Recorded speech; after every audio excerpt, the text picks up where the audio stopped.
When you come back to Union City, there are spots that people warn you about.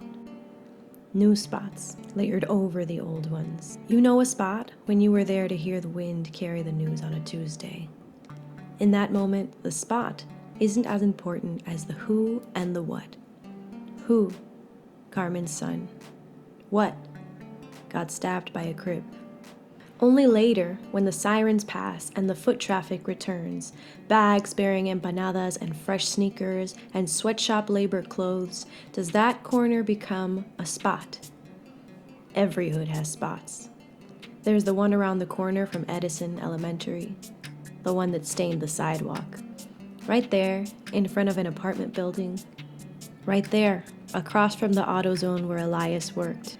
Right there, at the intersection of education, residence, commerce, a spot where something happened.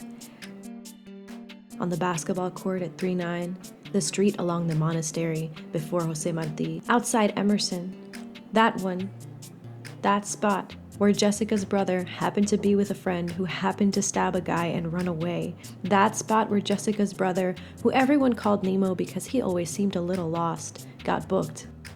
Even if you weren't there at the time, it happened.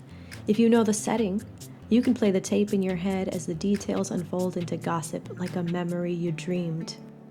We hold our breaths as the sun glints off a silver pistol, the man behind it striking a pose of such conviction I used to think it only existed in comic books. The cops around him freeze. They were ready at their places here at 39th Street, a block with more spots than a Dalmatian. I gasp, and Adam sends my eyes daggers as he swivels toward the back seat to distract the baby. She will not remember it this way. We hold our breaths and wait for minutes that feel like days until... They say the neighborhood is changing. Mr. Santos called it when those condos popped up outside Weehawken. He saw it happen growing up in Newark and Hoboken, a word we couldn't pronounce. Later, we learned that we are not the gentry. We are the ones to be pushed out. The playground, now further shielded by a Starbucks, the project staircases during mischief night. When we are gone, when the blood is scrubbed away, when only time remembers those spots, when the neighborhood is better, when the disenfranchised flock, desperate for stable work and stable housing and a neighborhood of promise, new spots crop up in new hoods.